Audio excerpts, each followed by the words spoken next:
Сәлем достар, сіздермен бірге мақсат. Дәл қазір сіздерге отбасы банкінен жай ғана депозит ашып қоюдың қандай пайдалы қырлар бар екенін түсіндіріп өтетін боламын. Қымбат достар, бұл видеоны міндетті түрде барша жақын туыстарыңызға таратыңыз, себебі көпшілік бұл мәселені білмейді. Үш мысал, яғни ең бірінші мысал ол тұрғын үй займы. Бұны жалпы көпшілігіміз білеміз, 50% жинау керек, опыны міндетті түрде 16-ға жеткізу керек. Срок міндетті түрде 3 жыл өзіңіз алам деген пәтердің 50%-ын ай сайын жинап бітіру керек. Бұл жерде сіз 5%-бен аласыз. Бұл идеалды жағдай. Екінші мәселе, яғни сіз өзіңізде бір қомақты ақша түсті, немесе үйіңізді саттыңыз деліге, отбасы банкіне келдіңіз, 50%-ді салдыңыз, дәл сол жерде депозит аштыңыз, бірінші нарық болса 7%, екінші нарық болса 8,5%-бен несие алдыңыз. Дәл бұл жерде сіз депозитті енді ашып тұрғандықтан 36 ай бойы пайыз төлейсіз. 36 айдан кейін тұрғын үй займына өтіп 5%-бен төлейсіз. Бірақ бұл жерде сіздің депозитіңіз жоқ, 50% орындалып тұрғаннан кейін сіз бұл жерде міндетті түрде 36 ай төлейсіз. Естіп алдық қой. Ары қарай, мынау мен сіздерге ұсынып отырған лайфхак, қараңыздар. Сіздерде мысалға дейік, осыдан 3 жыл бұрын депозит ашып қойдыңыздар. Жай ғана ашып қойдыңыздар. Ай сайын мүмкіншілігіңізше салып отырдыңыздар, салған жоқсыздар, салдыңыздар. Әйтеуір минималды 5 миллионнан болсын салып тұрдыңыздар. Депозиттік шоттарыңыз жатыр делік. 3 жыл өтті, яғни белгілі уақыт өтті. Сіздерде қазір Құдай беріп, 50% ақшаларыңыз пайда болды делігі. Сіздер банкқа жүгіріп келдіңіздер, 50%-ді салдыңыздар, керемет.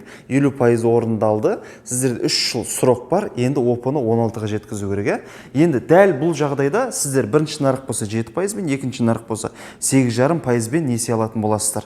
Бұл жердің сіздерге деген лайфхагы, сіздер пайызды 36 ай емес, сіздер бұл жерде пайызды 20 ай төлейсіздер. Мысалы, дәл мына жерде сіздердің ежемесячный ай сайынғы төлемдеріңіз 100 мыңнан болса, мына жерде сіздер, яғни 1 миллион 600 теңгені экономдаймын деген мәселе. Көрдіңіздер ма? Жалпы бұл жерде мен санаған жоқпын, себебі өздеріңіздің айырмай төлемдеріңізге байланысты.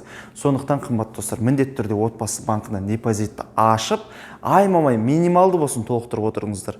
Жарайды, отбасылық жағдайға байланысты осы айда толықтыру мүмкіншіліктеріңіз болмаса, келесі айда бір 5000 теңге болсын салып қойыңыздар. Негізінде барлығы керемет болып өту үшін әрине 50%-ін жинап, опыны 16-ға жеткізіп, минималды алғанға не жетісіне бірден 5% банкқа бірде-бір комиссия бермей. Бірақ енді оған сіздердің мүмкіншіліктеріңіз болмай жатса, міндетті түрде депозит ашып қойыңыздар. Себебі кейін несие алатын кезде депозит ашатын болсаңыздар, сіздер 36 ай пайыз төлейсіздер. Ал 3 жылдық депозиттарыңыз бар болып тұрса, сіздер 20 ақ ай төлейсіздер пайызды. Және де тағы ескере кететін жайт, сіз мүмкін маған ол керек емес, менде баспана мәселесі шешіле қойын ғой деп жүрген шығарсыздар.